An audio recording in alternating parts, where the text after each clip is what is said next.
Welcome back to prime time debate. Kaleshwaram project పైన జరిపినటువంటి PC Ghosh commission విచారణ తర్వాత నివేదికను ప్రభుత్వానికి అందజేసింది. ప్రభుత్వానికి అందజేసిన తర్వాత ప్రభుత్వం దానిపైన కేబినెట్లో చర్చించడం జరిగింది. కేబినెట్లో చర్చించి దాని మీద ప్రెస్ మీట్ పెట్టి కేసీఆర్ పూర్తిగా బాధ్యత వహించాలి, కేసీఆర్ చేసినటువంటి తప్పిదమే ఇది, సో ఆయన చేసినటువంటి తప్పిదం నిర్ణయాల లోపం కావచ్చు, లేదంటే నిర్మాణ లోపాలు కావచ్చు, ఇవన్నీ ఉన్నాయని చెప్పేసి కేసీఆర్ని టార్గెట్ చేస్తూ, బీఆర్ఎస్ పార్టీని టార్గెట్ చేస్తూ అఫ్కోర్స్ అందులో నివేదిక ఇవ్వడం జరిగింది. ప్రతిసారి కూడా కమిషన్ నివేదిక అంటూ ఆ రోజు ఉత్తమ్ కుమార్ రెడ్డి చెప్పడం జరిగింది ప్రెస్ మీట్లో. బట్ ఇప్పుడు ఇదే అంశం పైన కోర్టుకు వెళ్ళారు కేసీఆర్ అండ్ హరీష్ రావు. ఇద్దరు పిటిషన్లు ఈరోజు కోర్టు విన్న తర్వాత కొన్ని ప్రశ్నలు సంధించింది. నోటీసులు ఇచ్చారా, పబ్లిక్ డొమైన్లో పెట్టారా, ప్రస్తుతానికి ఈ నివేదిక పరిస్థితి ఏంటి, చర్యలు ఎట్లా తీసుకోబోతున్నారు, అసెంబ్లీలో చర్చించి చర్యలు తీసుకుంటారా, చర్యలు తీసుకున్న తర్వాత అసెంబ్లీలో చర్చిస్తారా, ఏం జరగబోతోంది అన్న కామెంట్ ఒకటైతే కనుక వీళ్ళందరూ క్లైమాక్స్లోనే అరెస్ట్ అవుతారు అని గతంలో రేవంత్ రెడ్డి చెప్పడం. At the same time KCR తనంతట తాను సెల్ఫ్గా అరెస్ట్ చేసుకున్నారు, తను ఫామ్ హౌస్లో అరెస్ట్ అయ్యారు అంటే అరెస్ట్ లేదనుకోవాలా. సో ఇప్పుడు కాళేశ్వరం మళ్ళీ బూమరంగ్ అవుతుందా ప్రభుత్వానికి, ఇవన్నీ కూడా కొన్ని క్వశ్చన్స్ కనిపిస్తున్నాయి. శ్రీనివాస్ గారు కాంగ్రెస్ పార్టీ నాయకులు. శ్రీనివాస్ గారు గుడ్ ఈవినింగ్. శ్రీనివాస్ గారు వినిపిస్తుందా?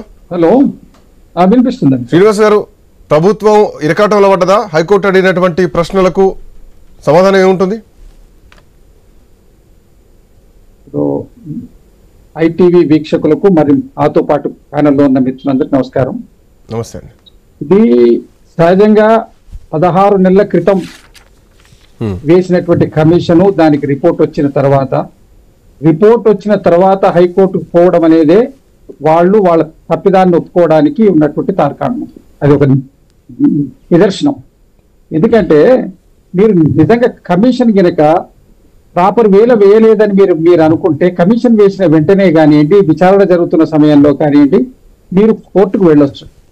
కోర్టుకు వెళ్లకుండా నివేదిక వచ్చిన తర్వాతనే మీరు పూర్తిగా మేము కమిషన్ విచారణ సరిగ్గా జరపలేదు, ఆ నివేదికలే తప్పుల తడగ్గా ఉంది, వన్ సైడెడ్ గా ఇది కేవలం బురద జల్లడానికే చేసినటువంటి విచారణ నివేదిక అన్నది ప్రధానంగా బీఆర్ఎస్ పార్టీ చేస్తున్నటువంటి ఆరోపణ.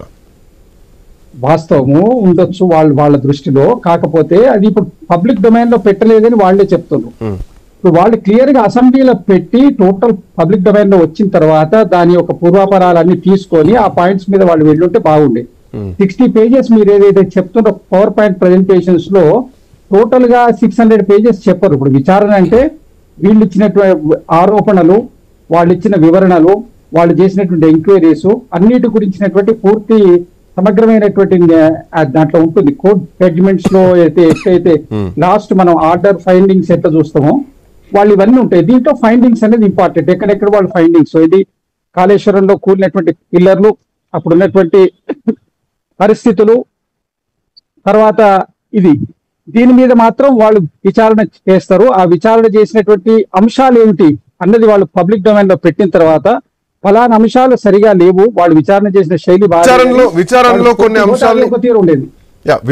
కొన్ని అంశాలు ప్రధానంగా కొన్ని క్వశ్చన్స్ కనిపిస్తున్నాయి.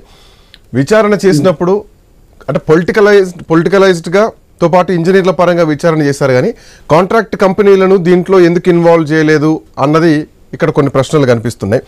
కమిషన్ రిపోర్ట్ ఇవ్వాలి, కానీ ఈ రిపోర్ట్ తర్వాత దోషులుగా డిక్లేర్ చేసినట్టు ప్రభుత్వం చెప్తున్నది కనిపిస్తుంది. సో దోషులుగా ప్రభుత్వం కాదు కదా డిక్లేర్ చేయాల్సింది, దానికి కోర్టులు ఉన్నాయి, దానికి ఒక వ్యవస్థ ఉంటుంది, ఇన్వెస్టిగేషన్ వ్యవస్థ ఉంటుంది, దానికి ఒక సిట్ వేస్తారా, ఏసీబీ వేస్తారా, సిబిఐ ఎంక్వైరీ ఇస్తారా, ఏదో ఉంటుంది. బట్ ప్రభుత్వం చెప్పేది మాత్రం దోషులుగా చిత్రీకరించేసి విచారణను బేస్ చేసుకొని ఒక దోషులుగా చిత్రీకరిస్తున్నారు. ఇది బీఆర్ఎస్ పార్టీ చేస్తున్నటువంటి అభ్యంతరం. వాళ్ళు ఏమి చేస్తారో తెలియక ముందే వీళ్ళు ఈ విధంగా చేస్తారని వీళ్ళే చెప్తున్నారు. ప్రభుత్వము సిట్ వేసి విచారణ చేస్తుందా, ప్రత్యేకమైనటువంటి దానికి ఒక ఏర్పాటు చేసి విచారణ చేస్తుందా, లేకపోతే ఇంకా వేరే విధంగా ఏదైనా విచారణ చేస్తా అనేది వాళ్ళు గవర్నమెంట్ ముందుకు వచ్చి స్టెప్ తీసుకుంటున్నామని చెప్పిన తర్వాత వీళ్ళు మాట్లాడేవాళ్ళు. వీళ్ళే మొదలు ఏ విధంగా విచారణ చేస్తారు, ఎప్పుడు అరెస్ట్ చేస్తారు, ఎక్కడ పెడతారు అని ఈ వివరాలు ఇంత అలౌడ్ ఎందుకండి వాళ్ళకు హైకోర్టుకు పోవాల్సినటువంటి ఆవశ్యకత కేసీఆర్ గారు తప్పు చేయలేదు, అది ఒక న్యాచురల్ గా జరిగినటువంటిదని కొన్నిసార్లు చెప్తారు.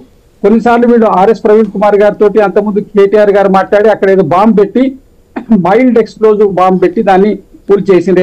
కన్స్ట్రక్షన్స్ కూల్చడానికి, వాటి పెద్ద పెద్ద పాత కట్టడానికి కాల్చడానికి కూల్చడానికి వాడుతారు, అట్టాడికి పెట్టి కూల్చేసిండ్రు. దీని మీద విచారణ జరగాలంటారు. ఇప్పుడు వాళ్ళు ఏం కోరుతున్నారు స్ట్రైట్ అవే, ఇప్పుడు దాని మీద జరిగినటువంటి కొలాబ్స్ ను వాళ్ళు ఏదైనా కుట్రగా చిత్రీకరించి దాని మీద కోర్టుకు పోవాలి.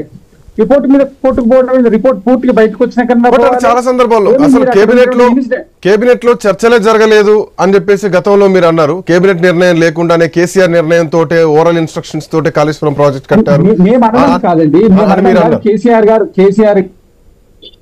వారు అత్యధికమైనటువంటి పబ్లిక్ మీటింగ్స్ లో వీటిలలో వారి సెక్రటరియట్ లో జరిగిన దాంట్లో 100 సార్లు వాళ్ళు చెప్పారు.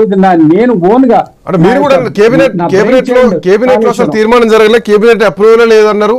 మంత్రి కూడా తుమ్మల కూడా ఈ విషయంలో అన్నారు అసలు కేబినెట్ లో చర్చ జరగలే అని చెప్పేసి. ఈటల రాజేందర్ కేబినెట్ లో చర్చ జరిగిందన్నారు. ఒకవేళ నిజంగానే కేబినెట్ లో గనక ఈ అంశం పైన చర్చ జరగకపోతే అది చాలా పెద్ద నేరం, దాన్ని చాలా పెద్ద నేరం కింద పరిగణించాలి, చీటింగ్ కేసు పెట్టాలి, ఇమీడియట్ గా కేసీఆర్ అరెస్ట్ చేయడానికి చాలా అవకాశాలు ఉన్నాయి. బట్ ఆ విధంగా ప్రభుత్వం అడుగులు వేయలేదు అంటే కేబినెట్ లో చర్చలోకి వచ్చింది, కేబినెట్ అప్రూవల్ ఉందని అనుకోవచ్చు కదా. సో ప్రభుత్వం ఆ స్టెప్ తీసుకోవట్లేదంటే కేబినెట్ డిస్కషన్. శ్రీకాంత్ గారు, అది ఏదైనా జరిగి ఉండొచ్చు. గవర్నమెంట్ ఒక కాంక్రీట్ ప్రపోజల్ తో, కాంక్రీట్ యాక్షన్ తోటి ముందుకు వచ్చినప్పుడు వాళ్ళు దాని మీద మాట్లాడితే బాగుంటుంది. గవర్నమెంట్ ఏవైతే ఆరోపణలు చేసిందో, ఇప్పుడు కేబినెట్ లో ఉన్నటువంటి మంత్రులు ఏ ఆరోపణలు అయితే చేసిందో, ఆరోపణలు ఏం చర్యలు తీసుకుంటారో వారు ప్రారంభించినప్పుడు మీరు రియాక్ట్ కాండి. వాళ్ళు ప్రారంభించక ముందే మీరు ప్రొటెక్షన్ కోసం కోర్టుకు పోయినట్టే ఉంది. ఎందుకంటే ఈ యొక్క కమిషన్ కు హక్కులు, దీనికి అసలు అధికారం లేదు, విచారించే అధికారమే లేదని కనుక లీగల్ దీని ఒక కాన్ఫ్లిక్ట్ ని దీన్ని రేజ్ చేస్తే దీని మీద కొంతకాలం కాలయాపనం అభివృద్ధిలో పుణ్యకాలం, దీని పూర్తి పుణ్యకాలం అయిపోతుంది అనేటువంటి వాళ్ళ యొక్క అభిప్రాయం. ఎందుకంటే మీరు కమిషన్ రిపోర్ట్ లో అనుకున్నప్పుడు కొంతకాలం ఆగొచ్చు కదా, పూర్తిగా బయటకు వచ్చిన తర్వాత మీరు కోర్టుకు పోవచ్చు. లేదు మీరు అక్కడ పిల్లర్స్ కింద కూల్ చేసిండ్రు, కుట్ర ఉంది అంటే దాని మీద కోర్టుకు పోవచ్చు. ఎటు కాకుండా మధ్యలోకి దీనికి అథారిటీ లేదని ఇప్పుడు పోవడం ఏంది? మీరు వేసినప్పుడు విచారణ జరిగినప్పుడే అథారిటీ లేదని వాళ్ళు కోర్టుకు పోయి ఉంటే అయిపోయేది కదా.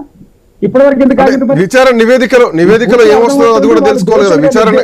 విచారణ నివేదిక ఏమొస్తుందో అది కూడా తెలుసుకోవాలి కదా. సో నివేదిక వచ్చిన తర్వాత పోవడంలో అర్థం ఉంది. ఒక్క నిమిషం, రామూర్తి గారు, బీఆర్ఎస్ పార్టీ నాయకులు.